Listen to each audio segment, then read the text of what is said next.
some peace of mind. But TikTok said a gator drove a Jeep through the blinds. Florida man's at it again with fireworks and a goat. And someone married a ghost in a Dollar Tree coat. Hey, what in the Walmart rapture is going on? Aliens dancing in a Waffle House song. Karen's got a taser in the checkout line. And Dr. Oz just adopted birds to fight off crime. Oh, I'm just sitting here scrolling, my jaw on the floor. The internet's a circus and I can't take no more. Yeah, when it's wildin', there's a raccoon in the sink. Someone robbed a Wendy's just to steal a frosty drink. A pastor's gone viral yelling about the end is near, while folks ride hoverboards in wedding gear. Yeah, what in the Walmart rapture is this mess? Florida's a movie, but it's filmed in VHS. Someone fed meth to a squirrel named Dave, and now he's in a cage just throwing rave. I'm just... Good morning, everyone. And in a twist of things on the 25th of August, for our first story, we actually have a deportation to Snake Island already. First things first. So good morning, everyone. Before we get into that, thank you, Wolfram, for doing your Modly Mod duties. Good morning, Debbie and Greedy Bloke, Lurking Meowth, Alice G, Tammy C.A., Denise, Tammy Bogard, excuse me. Mr. Mo has given me a touch of his man flu. JKD Buck, Audio Coffee, MLS.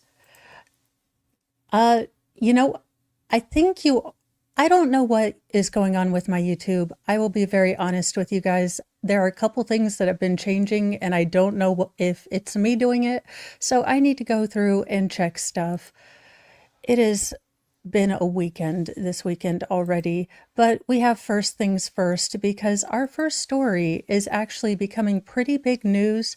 And I'm not a wrestling fan, but I think this guy needs Snake Island. It's a curse, we got room for the wicked, the cruel, and the worst. If you lie, if you cheat, if your soul's made of bile, you're bound for the fangs and the venom in style. Oh, one-way ticket to Snake Island. Oh, better conscience, less cowards and gaslighters. Go. No anchor, no lifeboat, no tearful goodbyes. Just kissing and company, cold-blooded skies. Your friend. Well, it looks like a little bit of backyard WWE. Again, this is not my sport, so I did try to do some research on this particular story to try to understand from people that actually do wrestling. I even talked to Baker about it. But a big story today, and probably a lead one you're going to see all over X and all over YouTube, is police are now investigating Rampage Jackson's son Raja after a terrifying video of a vicious attack on a fellow wrestler. The LAPD is said to be investigating the brutal assault of a wrestler at a pro wrestling event in Los Angeles that involved the son of former UFC star Quentin Rampage Jackson. Now, Los Angeles police told TMZ that they were called to the event on Saturday night in Sun Valley and that an investigation was underway into the scary, caught-on-camera assault that Raja Jackson put on Stuart Smith, better known as Sikyo Stu. Now, Smith was taken to the hospital and, as of Saturday night, was fine and recovering after Jackson jumped into the ring at a private wrestling event at Knox X Pro Academy and body slammed Smith before pummeling him with more than 20 punches while he was unconscious. I'm not going to show you guys the video. YouTube is usually not really good at wanting people to show violence. That being said, you will probably not escape this video. And it looks, now I'm not a wrestleologist, but it looked like everything was going okay when he picked the guy up. And then when he went unconscious, again, not a wrestler, but I thought you weren't supposed to hit someone while he was down and then to continue and continue. Again, looking more deeply into the situation, i.e., watching videos, I guess there was an altercation or something in the background that we'll get into in the article, but there is no justification for this, and it's kind of on film, sir. Now, Jackson had to be pulled off Smith by other wrestlers in the scene that was all caught on camera. A live stream seemed to show the two men getting into some sort of altercation before the show, where Smith had slammed a beer on Jackson's head, appearing to believe that he was setting up a storyline for the show. But the two had, made hand or you know, made their apologies, shook hands, and I guess the one wrestler was like, "Hey, if you want to, get one over on me in the ring, then that's fine." So I guess that's what he thought was going to be happening. They'd kind of had a beef, squashed it, and then they got into the ring, and he's like, "Okay, you can, look like the good guy." But he took it way, way, way too far. And I was shocked. Again, I'm not a wrestler, so I didn't know if this was normal or not. But looking at the reactions, this is definitely not normal and not appropriate. It was so shocking because they were supposed to do a small spot before it, and he's raining down punches, wrestler Douglas Mallow told TMZ. Again, he also labeled the entire incident tragic and barbaric. Now, while Jackson has not commented on the situation, his father did put out a statement condemning his son's actions. Raja was unexpectedly hit on the side of the head by him moments before Smith's match. Raja was told that he could get his payback, which I don't think is attempted red rum and or grievous bodily harm assault, but hey, tomato, tomato, I guess, for Raja. It was bad judgment and a work that went wrong. Raja is an MMA fighter, not a pro wrestler, and had no business being involved in an event like this. Rampage Jackson went on X. I don't condone my son's actions at all. Well, it seems like you are doing a whole lot to defend them, to mitigate them, to make it seem like he had many, many excuses. He suffered a concussion from sparring only days ago and had no business doing anything remotely close to physical contact. As a father, I'm deeply concerned with his health and the well-being of Mr. Smith. That being said, I'm very upset that any of this happened, but my main concern now is that Mr. Smith made a speedy recovery. I apologize on his behalf and to the kick for the situation. Well, I don't want to hear from this guy's dad. I want to hear from this guy. If you're man enough to go in and want to settle things in what is colloquially a dueling ring, in modern day America, if you're wanting to settle scores and beefs in a duel of old or wrestling, whatever, then you should be man enough to apologize for yourself. This is absolutely ridiculous. I don't want to hear from his dad. I want to hear from this gentleman.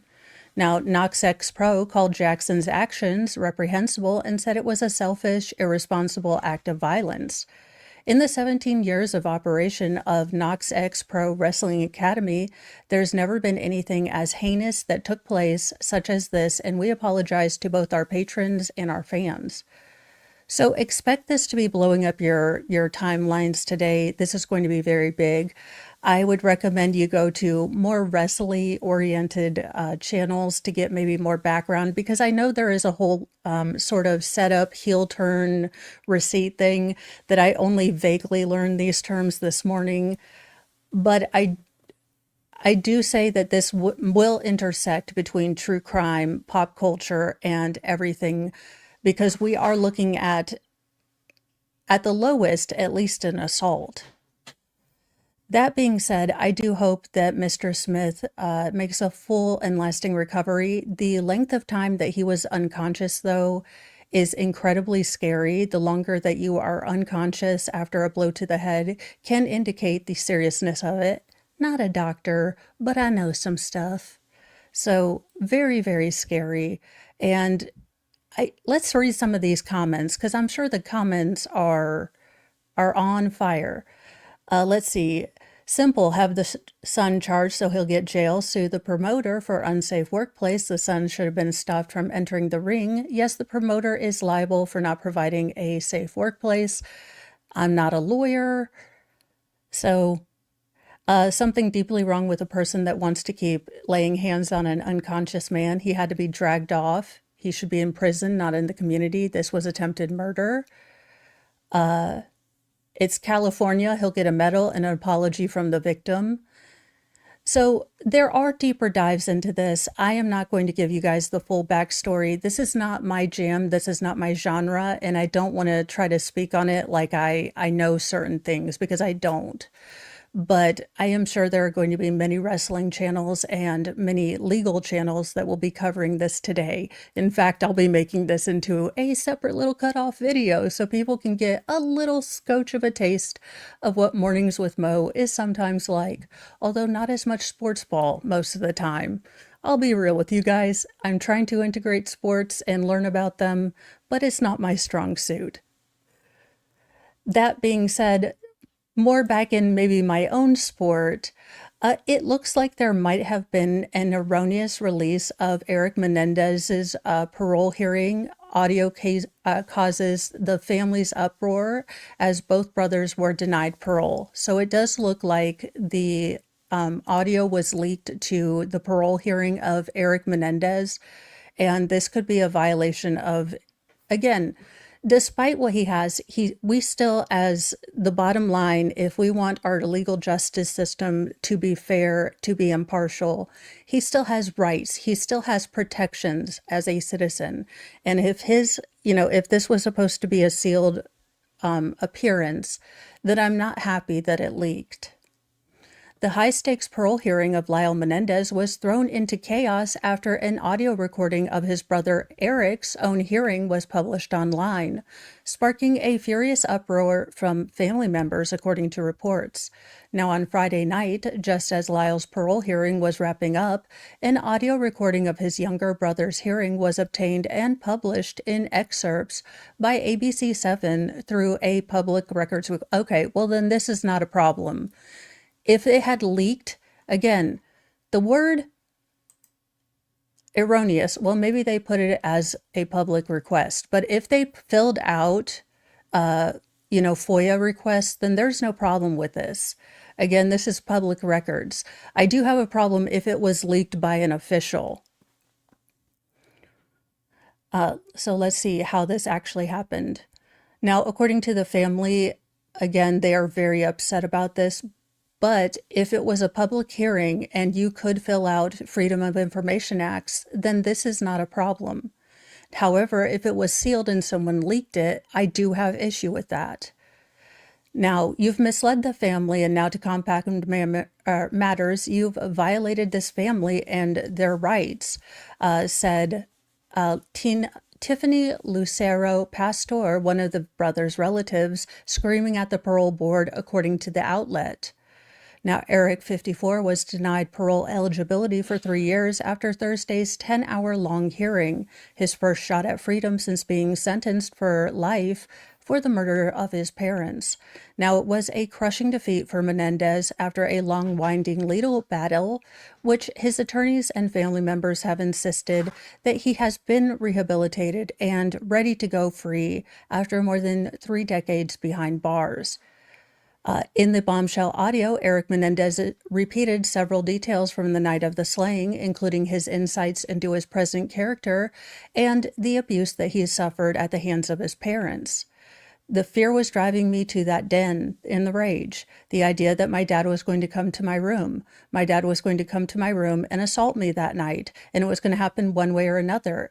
And so I just went and I ran and I got my force multiplier in my room, went down to the car, loaded it, and ran into that den before Lyle could, Eric said in the published recording. When asked why the pair also targeted their mother in the murders, Eric told the board that his mother allegedly supported their father and made the two of them feel like one person. She was Dad's victim. I should have known that. I should have separated it in my mind. But at that night, I saw them as one person, he said. I was raised proposedly without moral foundation, and that I should not do wrong when I know the difference between right and wrong. I was raised to lie, cheat, to steal in a sense, in an abstract way, Eric continued in a separate excerpt. When asked how he knew the difference between right or wrong, Eric told the parole board it took an evolution in his life, beginning with believing in God again. He just sounds like he's making excuses. Again, I think that there have been credible, substantiations of at least some of the, allegations of abuse.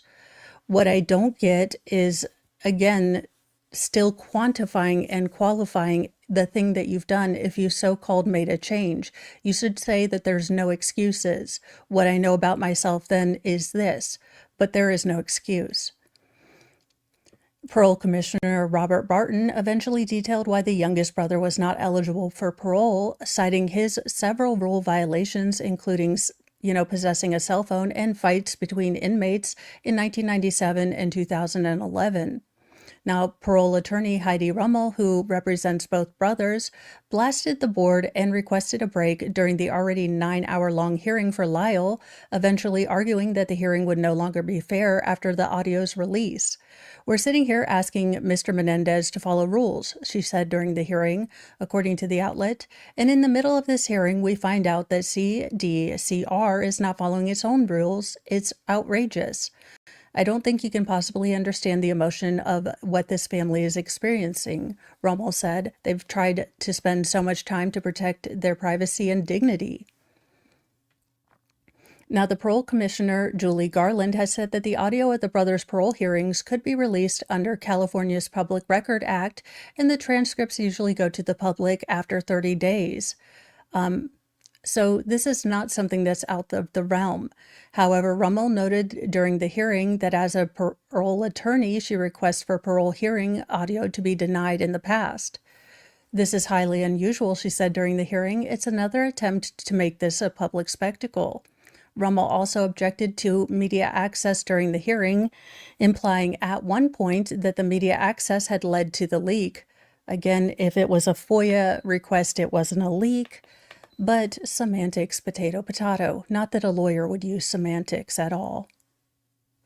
What policy allows for this to happen in a hearing, but literally no other hearing has ever happened before to me, Rummel said. Now, the Corrections Department spokesperson confirmed to the outlet that the audio had been erroneously released. So there usually is a 30-minute or a 30-day period where they actually get the transcript together and release the audio. But it's not as though the county commissioner went like, TMZ. It was erroneous. That being said, I don't expect this case to go out of the headlines for a while. Both brothers are eligible or have the right to appeal their parole denial. And I do see this happening, especially with this audio leak now. If this is something that the defense attorney can use, then this might be something that we hear about again. Well, it must just be a weekend of sons of famous people doing dumb-ass stuff. Son of Walking Dead star Norman Reedus decided to make a disturbing threat after an arrest for allegedly laying hands and giving his, girlfriend an unconsensual neck hug. Keep your hands to yourself. Why should I? The same things I am yelling at my two youngest, most feral sons, I should not have to be telling to the adult world. Now, according to, reporting, son of Walking Dead star Norman Reedus uttered a disturbing threat Sunday, just one day after he was charged with assault of his girlfriend inside the couple's Manhattan apartment. Would you like to watch me self-delete? 25-year-old Mingus, maybe because he named him Mingus. Mingus Lucian Reedus asked the Post as he stepped outside. Also, shuffling off the mortal coil is not a joke. If you are struggling with some darkness, please get help. Whatever you're going through, it's temporary. Don't make a permanent decision. There are places out there for help. That being said, when entitled buttholes do it just so they can, play the victim, it's really, really daggone annoying.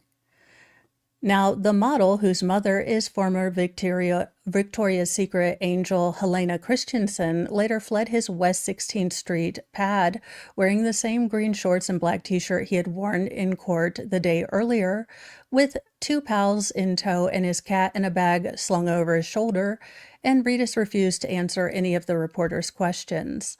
Now, Manhattan prosecutors said the younger Reedus got into a spat with his 33-year-old partner on Friday night and allegedly kicked and choked her so hard she was lifted off the ground.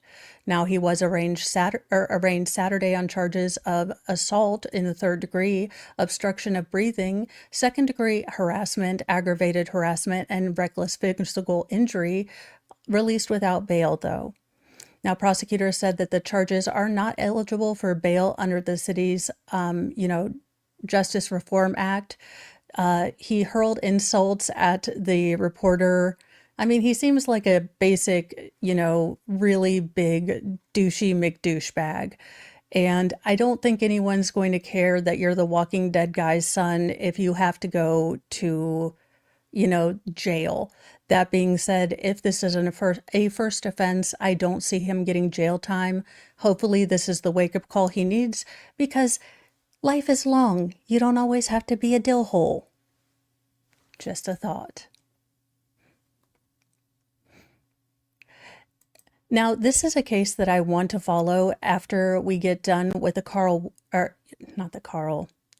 Christopher Wolfenberger case. I know there was a recent hearing, and I am trying to find the full stream of the first trial in this particular case. A witness in the Holly Bobo trial says that he lied, raising questions about who the nursing student's true red rummer is. Nearly a decade after a man was convicted of taking the life of Tennessee nursing student, Holly Bobo, the defense is asking the judge for a new trial, citing the key witness's admission over fabricating testimony. Now, Holly Bobo, 20, disappeared from her rural home in 2011, sparking an extensive search that ended with her body being found more than 3 years later. Zachary Adams and two other men were charged with Bobo's kidnapping, assault, and murder, with Adams being the only defendant choosing to go to trial. He was subsequently convicted on all charges in 2017 and sentenced to life in prison plus an additional 50 years. Now, during Adams' trial, a key witness, Jason Autry, spoke in graphic detail about how Bobo was kidnapped, assaulted before being wrapped in a blanket, thrown in the back of a pickup truck, and her life taken under a bridge near a local river. Quote, "It sounded like boom, boom, boom underneath the bridge." Audrey told the jury, "It was just one shot, but it echoed. Birds went everywhere, all up under that bridge, and just dead silent for a second," end quote. Since investigators never found DNA evidence linking Adams to Bobo, the prosecution relied primarily on testimony from witnesses and Adams' fellow inmates who claimed that he had talked about hurting Bobo before after the murder. Now, the dramatic trial included emotional testimony with Bobo's mother, Karen, collapsing on the witness stand. Autry subsequently pled guilty to lesser charges after being praised by the judge for his testimony. He was sentenced to 8 years in prison and released in 2020. Adams' brother, John Dylan Adams, also pled guilty and was sentenced to 35 years in prison. However, in 2024, a court filing known as a coram nobis petition, Zachary Adams revealed Autry was recanting his testimony and asked for a new trial. Now, Adams claims in the motion that Autry fabricated his story in an effort to keep himself out of prison. Months earlier, Autry met with psychiatrist Dr. Kate Spickrow, a forensic and clinical neuropsychologist, and admitted to making up the story after his lawyer warned him that he was 95% sure of a conviction before the 2017 trial, according to the petition. Autry had to make it all up, Dana McLondon said. Spirko's attorney, because he knew that the chances that any of them were not going to be convicted were very low, and he wanted to save his own skin. McLondon said Autry previously expressed regret after his testimony. He told Dr. Spirko that when he left the trial, having essentially buried Zach, he felt terrible because he knew he had just put an innocent man in prison. Now, according to the petition, Autry admitted to formulating the story while he was in his jail cell, looking over discovery evidence while relying on cell phone data to nail down the details. This is a man who told a jury that he started out attempting to hide what he believes was the body of Holly Bobo and ended up being present when she was actually murdered, McLondon stated. So you can ask yourself, how does a man go from a death penalty co-defendant to serving no time extra for the role at all? And how does that happen? And the answer is that the prosecution would later say without Jason Autry's testimony, they wouldn't have been able to convict that guy. So it's just the tip of the iceberg. However, Assistant District Attorney Jennifer Nichols insists that Adams' petition needed to be supported by sworn affidavits, writing that the now recanted testimony, which was presented to the court in a video interview, is looked down upon with distrust. Now, Nichols also previously said that Adam would have been convicted without Autry's testimony, pointing to Adams' incriminating admissions surrounding Bobo's death. Last year, a judge sided with the prosecution by granting the state's motion to dismiss Adams' petition for a new trial, ultimately determining that Autry failed to provide an alibi for Adams or point to another person's guilt. Mr. Autry's new statements don't leave this court without serious or substantial doubts that Mr. Adams is actually guilty.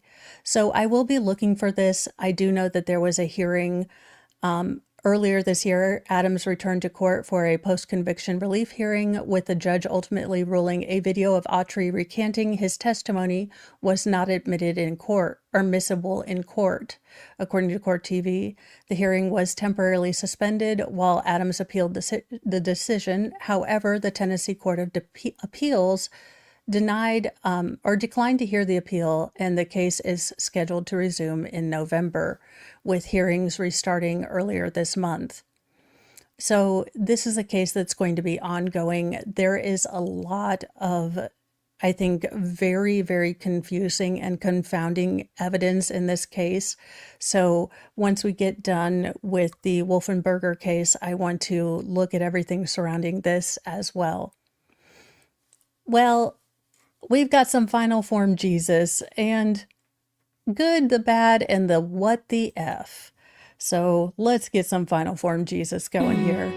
The G-Keep Grove, thou glowing shrine of thirst traps, scams, and dollar signs. We chant in tones both grim and low, for virtue fled a long time ago. Kyrie eleison, Christe descendat, final form Jesus return in wrath. With six-pack listening, sword in hand, he cometh swift to cleanse the land.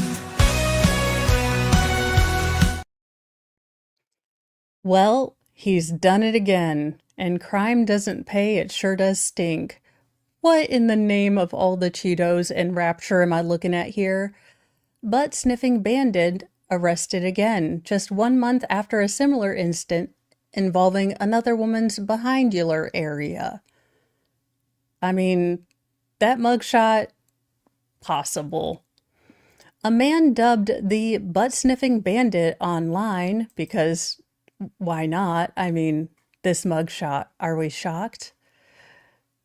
Has once again been arrested for attempting to smell a woman's behind. Khaleesi Carrion Crowder was, CCC? Interesting, was arrested for the same crime less than a month after he was, initially arrested for butt sniffing on Wednesday, August the 20th. He was allegedly caught trying to sniff a woman at the Walgreens in Burbank, California, as one does.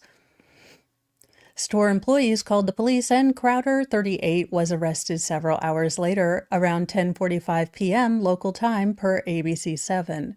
He was booked into the jail on Thursday, August 21st at 1:03 a.m., according to public records from the Los Angeles County Sheriff's Department. Now, Crowder has previously been arrested for the same daggone thing on July 22nd. At the time, police responded to a report of a suspicious individual loitering in a woman's department at an area, Nordstrom Rack in Burbank. So he was in the ladies section cruising for a tookus to sniff, I guess. What in the world? When officers arrived, Crowder had left the department store. Now, officers later spotted him near a Walmart. Using the store's surveillance system, the officers were able to monitor the suspect as he moved through various departments. And while he was in the women's section, the suspect was observed following a female customer, crouching near her, and engaged in loud and lewd behavior by inappropriately sniffing her rear. Now, he was charged with one count of loitering with the intent to commit a crime for the July 22nd incident. His bail was set at $100,000. There you go. It gets even weirder. I wish I could tell you it doesn't, but these are final form Jesus stories. So, no, not that one. This one. Sorry. I am a professional. Y'all, I don't know what in the hillbilly to make of this orca family tree that doesn't want to, branch. Trainers at a marine zoo are having to take extreme measures to stop a killer whale from, mating with his mother. Can we just stop SeaWorld? Can we stop it? Can we free Willy? And I mean, not in the weird way, but didn't we solve this problem with Michael Jackson and, oh gosh, what's his face? Like when I was a child and we decided that keeping orcas was bad? The site is closed to visitors in January as it prepares to comply with a new French law banning whales from appearing in marine zoo performances. Now, the French government, here we go. I realized I missed a whole paragraph. You thought your job was bad. Trainers at a marine zoo in southern France say they've had to manually stimulate a killer whale once a month to prevent him from, mounting his mother, as you do. Now, the mother and son orcas are being cared for at Marineland Antipodes, while a new home is being found for the pair. So apparently this is in France, not SeaWorld. My bad. Sorry. Now, the site is closed to visitors in January as it prepares to comply with new laws that are going to ban whales from appearing in marine zoo performances. Now, the French government and animal rights groups have yet to agree where Wiki 24 and Kao 11 should be moved, leaving the aquatic mammals in limbo, the BBC said. Now, after aerial video captured August 12th by marine activist group Tidebreaker surfaced showing a trainer grasping Kaleo's flipper while another stimulated him as he wiggled around in the water. It's a three-person... Marineland said it was a necessary step to relieve his tensions as he gets to maturity. What? Again, you hire me off the street and you're like, okay, I need you to work with the whales. Awesome. What am I going to be doing? OnlyFans work. Okie dokie. In order to avoid interbreeding with his mother and also prevent them from fighting or injuring each other, Marineland decided to stimulate Callejo to relieve him of his tensions. It's a natural and totally painless process for the animals. What about your workers? Holy God. France's ecology ministry, which is tasked with giving a green light to whether killer whales wind up, where the killer whales wind up, said that Marineland told it that it performs the procedure once a month under consultation with a veterinary expert. We need to see this expert's credentials. But Valerie Green, a member of the marine animal activist group Tidebreakers and former longtime SeaWorld Orlando employee, told the outlet that stimulating him in such a manner is highly unusual and raises questions about Marineland's intentions. As a former killer whale trainer, I've never seen this behavior performed or for anything other than attempting, collection for artificial insemination. Now, breeding laws have tightened over the past decade in the US, France, but in Japan, whose only male orca Earth died this year, they have a bit looser, regulations. This has led to speculation that Japan might be looking to purchase the killer whale's juice, if you will, for artificial insemination, which marine land managers have denied, noting that the sale of little baby orca swimmers are prohibited. KO is inbred, so it's even more concerning that his, juices might be used for breeding captive orcas. Now, regardless of the reasoning, this just shouldn't be happening. Again, it's why, what? Again, this is a quote, the notion that trainers are providing sexual relief to an orca is a perverse new low in the captivity industry's morally bankrupt practices. I think there is a way that you can and be a good steward to animals, but this is obviously not the way. So can we stop whatever? Y'all, this is how we get final form Jesus, and I am not ready for the rapture. I am not a kind enough person. I will be sent to Hades. Can we stop this? So far, attempts to move the orcas to Japan, Canada, or Spain have fallen through or been rejected, leaving the animals, along with a dozen dolphins living at the zoo, treading waters as they wait for more permanent lodgings. Now, in July, Star Trek actor William Shatner delivered an impassioned plea to the French president, Emmanuel Macron, on behalf of a nonprofit, EarthDay.org, urging the leader to move the whales to a safer location. The country's ecology ministry told the outlet that the task force, is being formed to develop a coordinated strategy. Well, I'm glad you're having a meeting to figure out how you're going to have a meeting to fix the problem. Good Lord. Please don't inappropriately touch whales. I don't know who needs to hear that, but I think don't touch whales.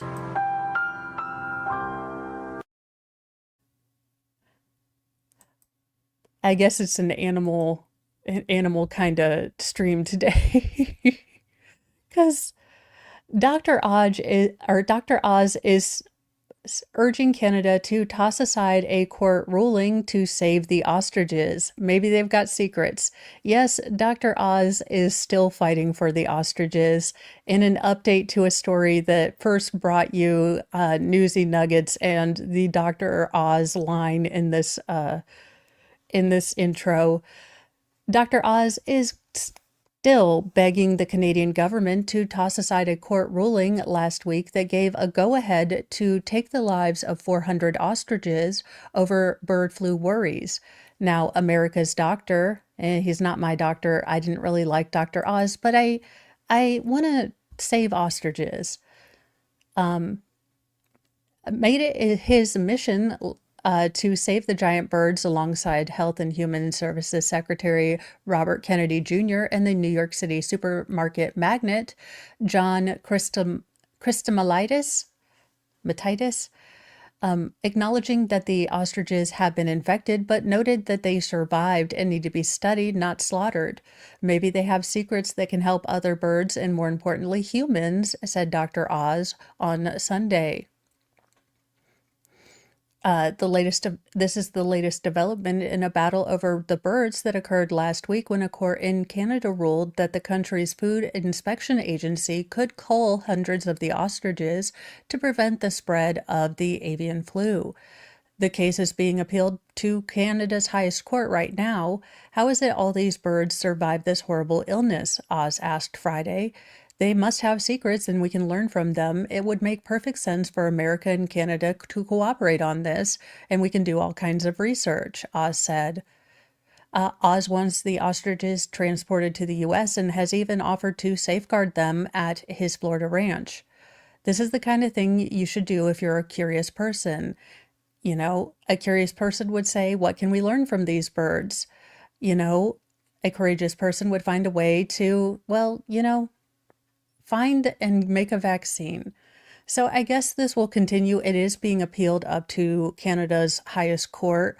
I'm more familiar with America's court system, and I'm by no means an expert, so I am not sure how long this process will take, or if the government is, injuncted at this point since it's being appealed and the birds will remain safe. But if I see any news to come out of or any information or updates on this, I will let you guys know, because it is a rather interesting story and I'd be interested. I think that they can learn stuff from it. Again, I'm not, qualified to say much of anything on science, but I like it. And JK Buck, sad, not one of you made a Moby Dick joke. You guys might all be coming down with whatever Mr. Mo and I have right now. It is like part sinus headache, part cluster F migraine.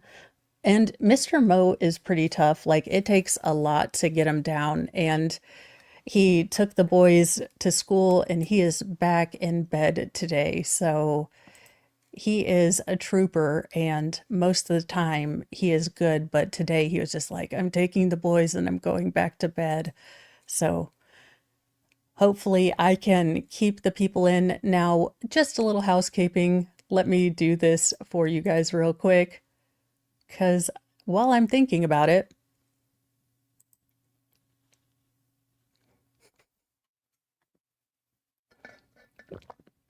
since Mr. Mo isn't feeling good and the people are coming to do our closet, I may or may not be streaming today.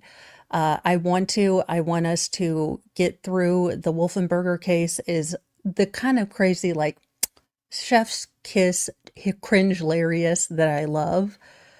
But if Mr. Mo isn't feeling good, I feel like I should be the one on top of it and answering questions to the best of my ability, and making sure things are going okay and taking care of him. So that being said, I will still be on tonight with Shizzy, looking at Twin Flames craziness. I'm just letting you guys know that despite great plans of and having all the motivation in the world, sometimes family stuff comes first. That being said, y'all, Audacity must have been on clearance because we have like 4 stories for freaking Lord Shippy today, and plus a Snake Island at the beginning.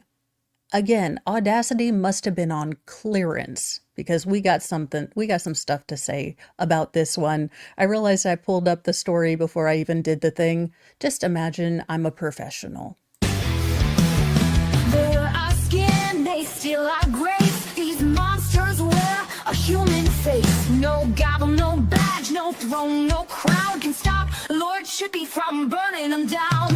Justice ain't fast, justice ain't clean. It's a long, sharp road through the in-between. So raise your fists and light your flames. Shippy's coming and he don't play games.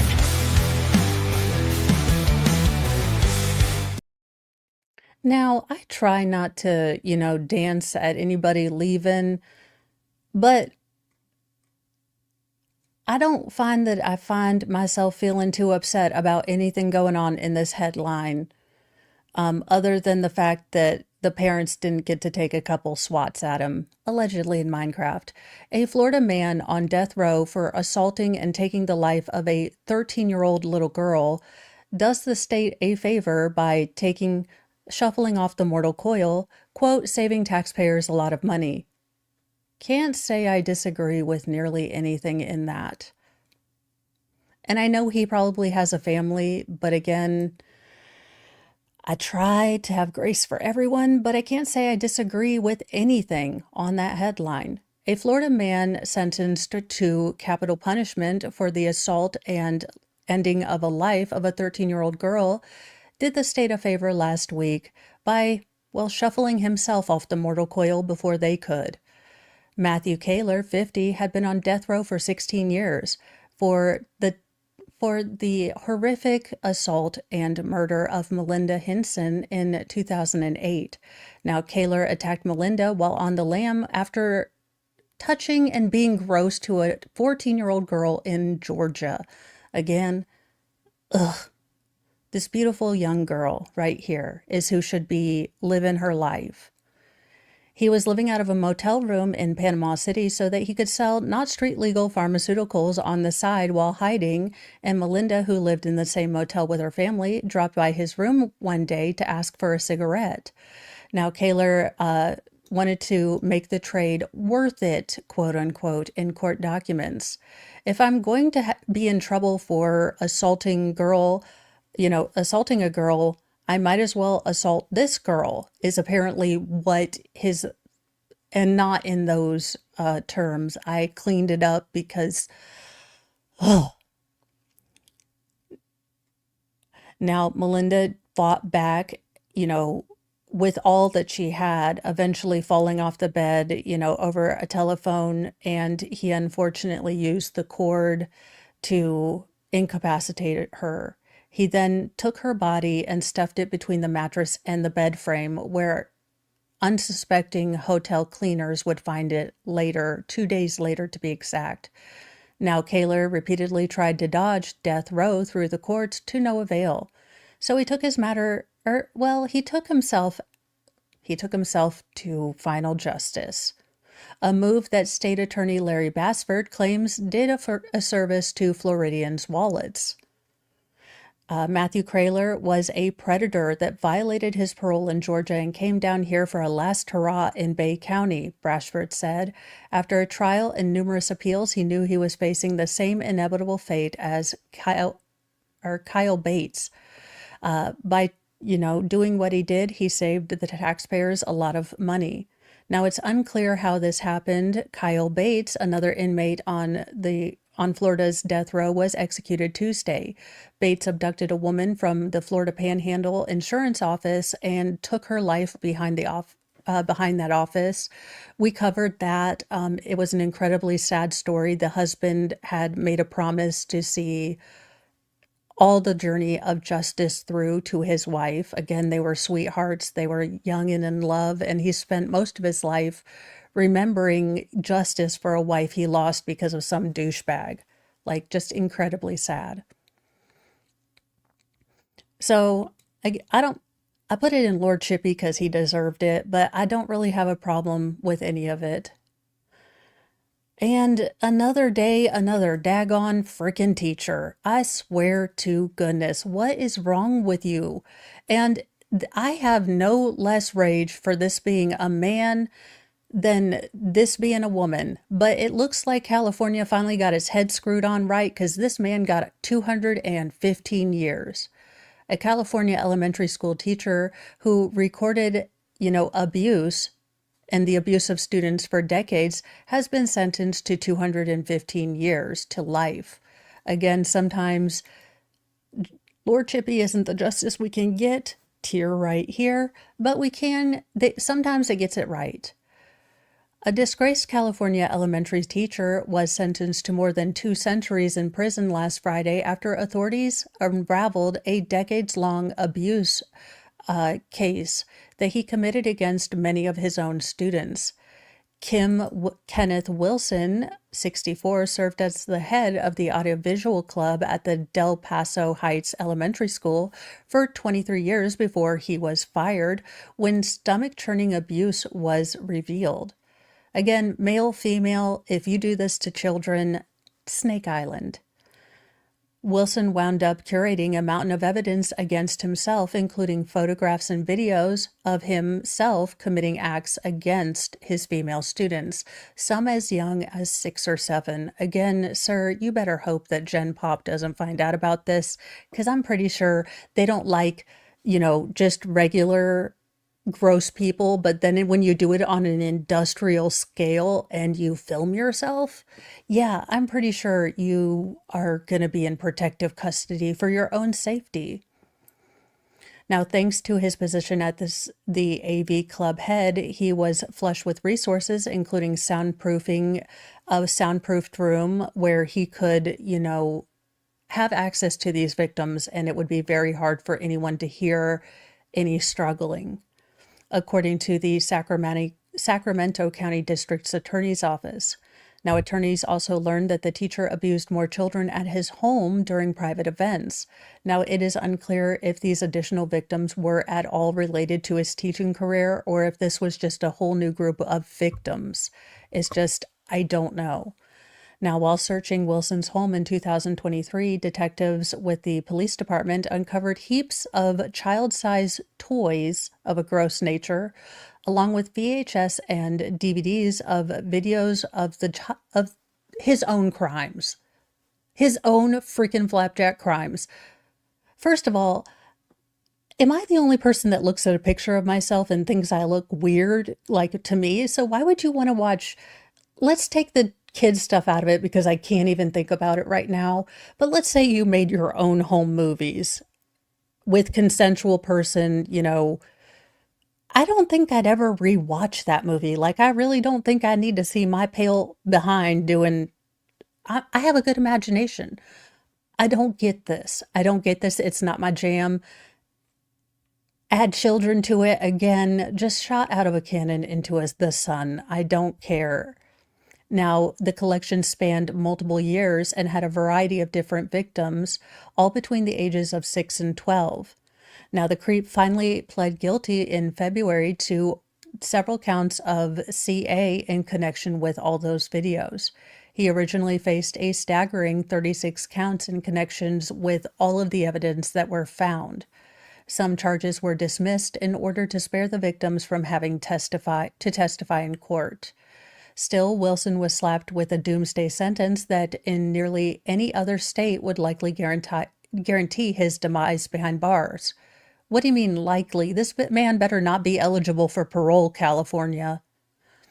Because of Wilson's advanced age, he will be eligible for release depending on the outcome of what an elder parole hearing decides once he has served 20 years of his sentence. Now, by that point, he will be in his mid-80s. For now, he's being held in the Rio Concemenes Correctional Center in Elk Grove, a medium security facility where he'll remain until he transfers to state prison. Many of Wilson's victims are still fighting for justice. The Twin Rivers Unified School District just reached a $6 million lawsuit settlement in a civil case alleging that it failed to properly supervise Wilson and permitted his gross conduct to go unchecked for more than 2 decades. Now, another family is still seeking damages from Wilson and from the district through a separate civil case. So again, sir, these people are just gross. In the final story, look, I don't know what's wrong with people, and I'm not trying to be like, this is actually just me. I'm praying for people because honest to God, I don't know what is wrong in people's hearts or heads or minds anymore. I don't know. And I almost didn't want to share this story with you guys, but this little baby girl deserves to have her story told. So as much as it breaks my mama's heart to share this with you guys, and I try to make it a little lighthearted by putting it in Lord Chippy, this breaks my freaking heart. And I don't know what's wrong, but we got a soul problem right now, and I don't know how to fix it. I'm not a genius. I'm not a smart person that knows how to fix all the world's ail, but what in the hell is wrong with people? Not all that serious. A 9-day-year-old baby, like just a 9-day baby, not even a full 2 weeks, had her life taken by her parents who tried to downplay her injuries. And I know there are channels that do all of these stories in depth and a wonderful job being voices for the victims. I don't know how they do it because this would just tear my soul up. A Virginia woman, no, you are just a Thing, ma'am. A Virginia Thing with XX chromosomes pled guilty to her daughter passing away just 9 days after she was born with burns, broken bones, and just a litany of injuries that the new mom deemed as not all that serious, according to authorities. Zabria S. Parker, 24, entered a guilty plea to CA with serious injury for the death of her daughter, Lajaya Johnson. Court records show now the child's father, Hillary Johnson II, 22, pled guilty to second-degree murder earlier this month. Now, according to Norfolk Police Department, officers were called to the Children's Hospital of the King's Daughters around 2:15 p.m. May 4th, 2024, for an investigation because injuries were not looking right. Now, cops later learned that she had showed up unresponsive and showed clear signs of abuse, and so the doctors called. Now, the doctors did everything they could to try to save this precious baby, but she unfortunately lost her life. 2 days later, medical examiners ruled that the death was a homicide, and Parker and Johnson were charged with the second-degree murder and the CA enhancement. Now, as part of a plea agreement, prosecutors dropped the murder charge against Parker, so against the mother. Local CBS affiliate WTKR, citing court documents, reported that the girl I'm not going to read all of her injuries, but she was broken. I don't know how you can do that to a 9-day-old baby. I don't know what is wrong with you, but I'm having a hard time with this one. Investigators discovered that the parent and child were homeless and had been living in a tent under a highway. Now, Johnson's father, Hillary Johnson Sr., said he expressed concerns to the hospital about the fitness of both his son and Parker being able to take care of the baby after she was born. I said I feared for the girl's life, he said. What in the world else am I supposed to do? Now I gotta bury my granddaughter because nobody listened. In another interview with local NBC affiliate WAVY, following the girl's death, the elder Johnson said the new parents struggled with their mental health. I don't care what they were struggling with. I really, really don't. They were bright kids. I don't know what in the world snapped in them to live the way they were living. I prayed to myself before Laaya came here and said, Lord, please let her be her maternal instincts kick in, that she wants to protect that baby, that she don't want to live the way she's living, and that she wants more for her and her child. Yeah, praying is good, and I'm a person of faith, but praying needs actions. And if someone isn't going to take the actions to change themselves, then you've got to get innocent babies out of there. Centara Norfolk General Hospital, where the girl was born, told WTKR that the police that it has policies to ensure that suspicions of CA or neglect or other reportable concerns are investigated in accordance with the law. So these two are slated to be sentenced on October 24th and 31st. Just gross. We need a puppy kitten break after that. I need a puppy kitten break. I'm doing an executive decision. When the world feels like a dumpster dive and humans forget how to thrive, take a break, just you and me, with a puppy and kitten, wild and free. Paws and purrs, let's drift away to a land where tails wag and play. No more noise, just gentle muse in our furry four-legged cruise. And welcome, Shizzy Raiders! Well, it was a really bad Monday. A British flight attendant was found naked, high on crystal, in the bathroom of an airplane headed to Heathrow. He had a little bit of flight anxiety. He was trying to be okay. This gives new meaning to the Mile High Club. An on-duty flight attendant with British Airways was found nude, totally naked, and high on drugs in the bathroom of an airplane headed to Heathrow. Hayden Pentecost, wrong name for this particular bit of shenanigans, 41, had both methamphetamines and amphetamines in his system when he was supposed to be attending passengers on the flight traveling from California to London. I mean, he had gone to California. It was entrapment. The brazen airline attendant was sweating and babbling in flight and appeared to be agitated. He had to be removed from his duties by his manager after he failed to assist with any pre-flight safety checks.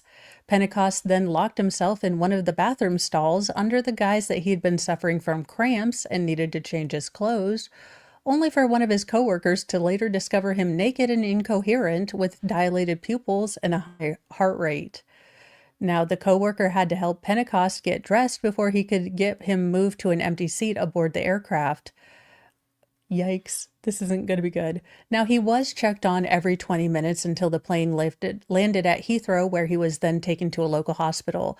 And good on his coworkers, as much as I'm giggling about this story, good on his coworkers for making sure that he was monitored, that he didn't have a health issue, because, you know, when you have someone amped up on all that, he can crash very easily. So his coworkers, you know, took every step to make sure that he was safe, or at least as safe as he could be while nude on all the, well, Honey Boo Boo Go-Go juice. Well, her mom, Mama June, I guess, allegedly in Minecraft, though she kind of admitted it, so...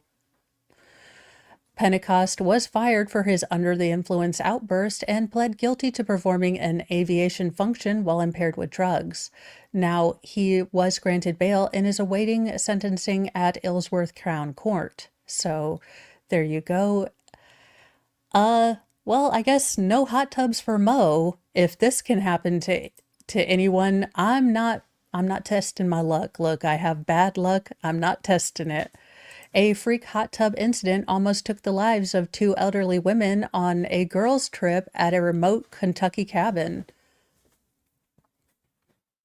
Two elderly women on a girls' trip to Kentucky National Forest nearly died after their relaxing dip in a hot tub turned into panic when they realized they could not get out of the scalding hot water. A group of friends, all in their 80s, were enjoying the jacuzzi at a remote cabin in the Red River Gorge area last Friday until two of them were unable to get out of the tub because of pre-existing issues, the Wolfe County Search and Rescue Team said. Now stuck in the water for an extended period of time, the pair had overheated to the point where they had become hyperthermic. So hypothermic, or the O on the end of the hype kind of prefix, means below or under. The ER means above. So they were hyperthermic or they were overheating. And that can be just as dangerous as being hypothermic. Your body just likes to be a comfy cat. So they had passed out. One of their friends went into the hot tub to hold their heads above water so they didn't drown until they got help.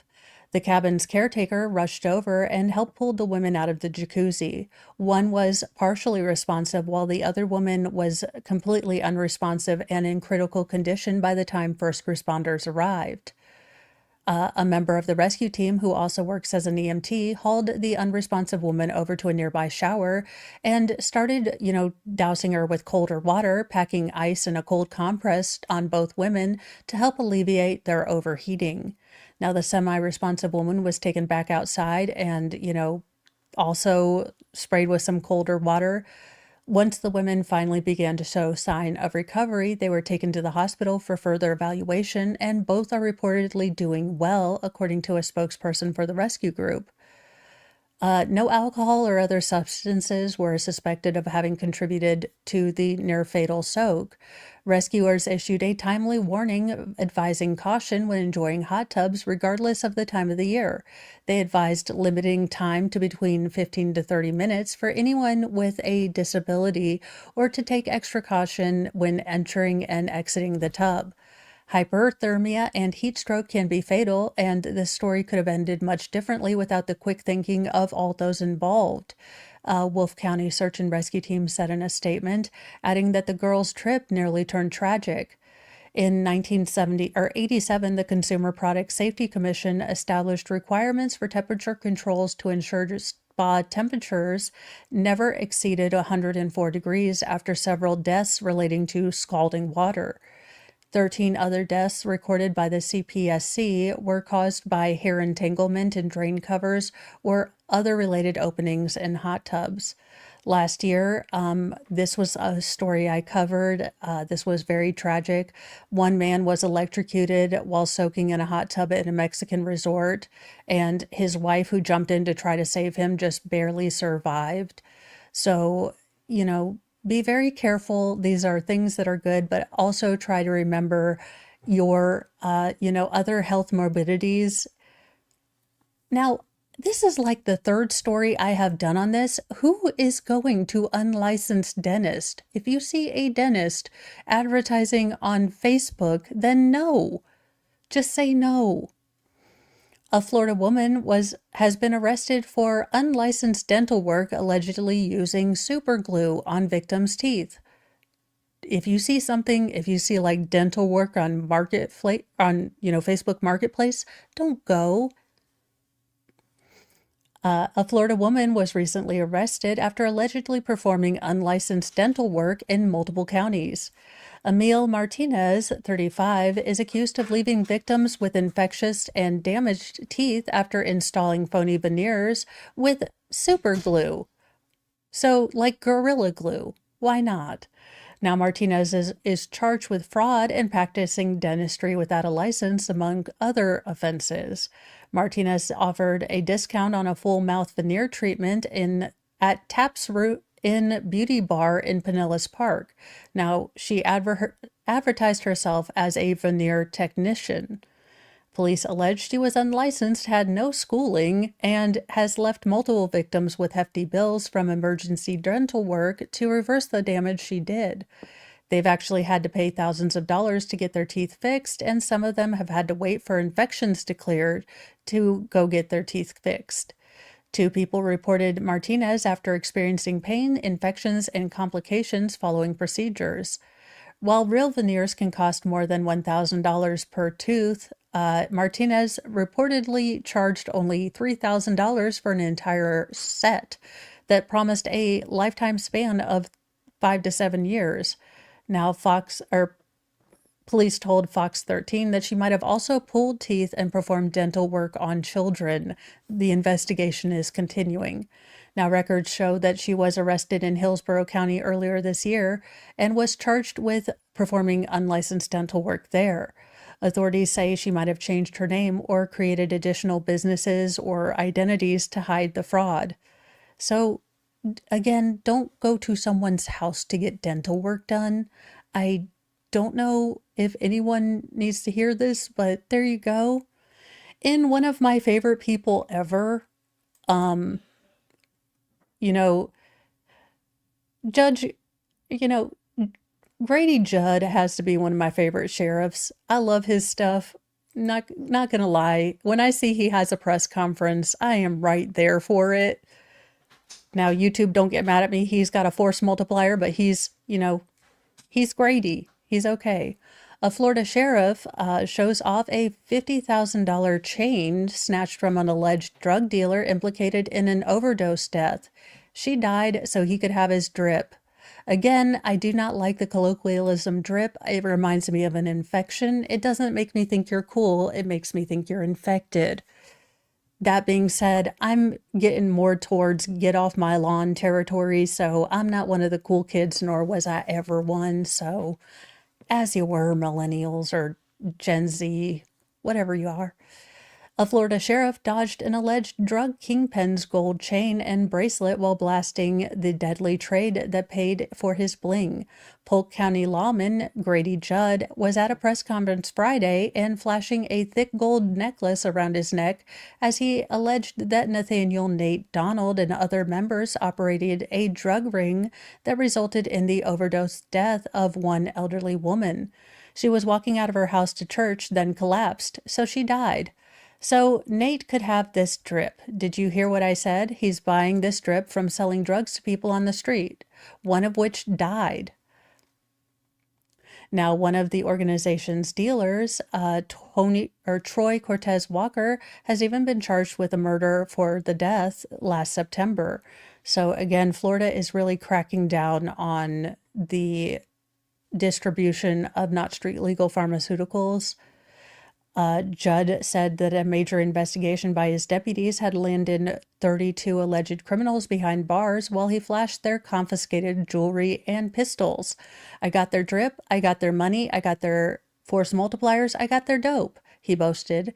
He said the $50,000 change, which he repeatedly called drip, represented far more than just a fly accessory.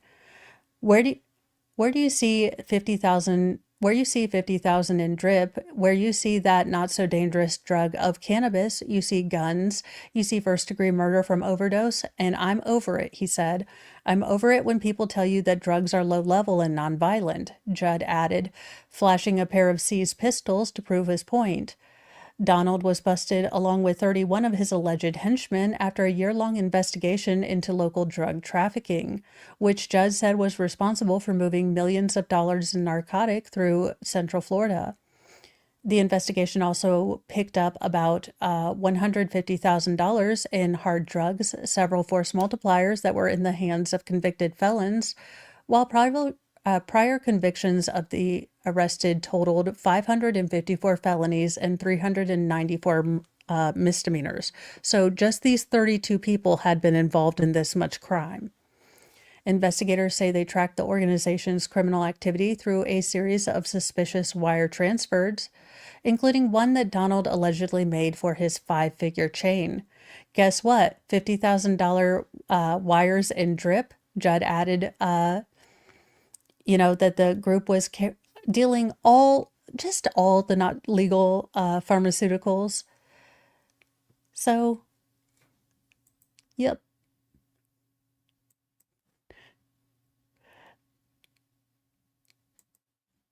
Well, I mean, in our final story, love finds a way. I'm not sure about it, but love finds a way, and I'm happy for it. I mean, it could be worse.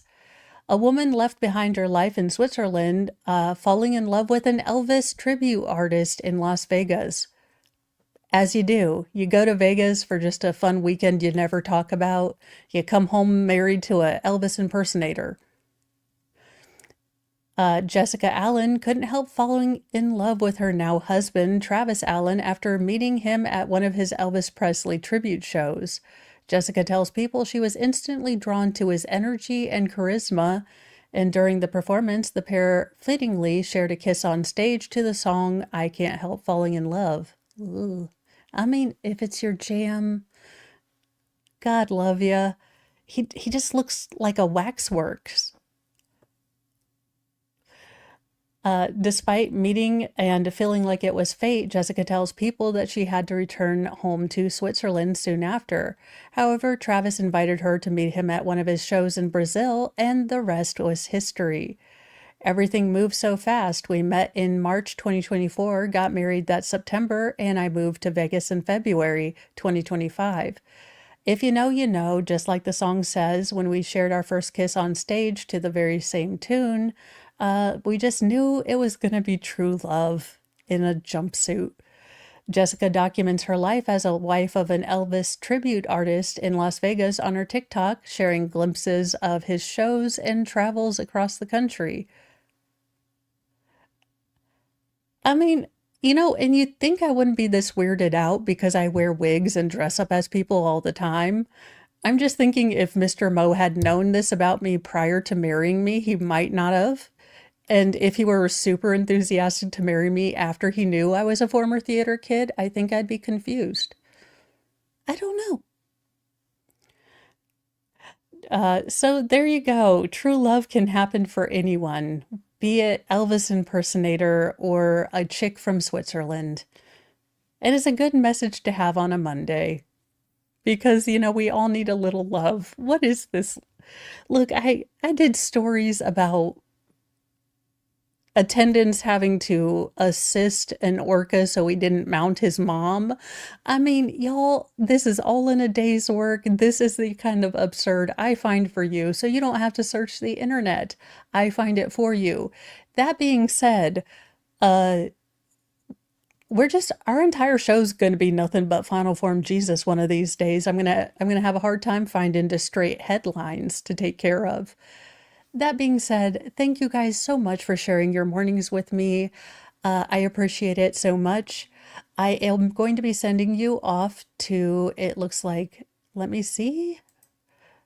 I love it. Baker's such a good thing. He's like, remember to redirect. So every time I have a little Baker like reminder in my head telling me to redirect. So I will be redirecting you to to Recovery Attic. He is covering Donna Adelson. Now I know I'm not covering that until a little bit later when I can get my wig out and everything's, out of storage. But it definitely is going to be an interesting case. It's one that I'm looking forward to covering when I get a chance. So go over there and, show everyone some love. Have a wonderful day. But remember, be kind to yourself, be kind to others, but have a sassy mouth and carry a can of bitch fire because kindness doesn't equal doormat. I will be on today again at 6 p.m. over on Shizzy's channel. We will be diving into the weird, the disturbed, culty Monday stuff of Twin Flames. We are going over the Netflix documentary and just barely scratching the surface of the crazy involved in the Twin Flame universe. So if you want to hang out with us over there and go through that, then let's see, Wednesday we have Koberger Documents Unsealed. We'll be going over documents and just trying to understand how the investigation, kind of came to be. I will see you guys later. I'm going to go work and keep on top of constructionology. This will be a task for me. Hopefully it goes well. Bye, you guys.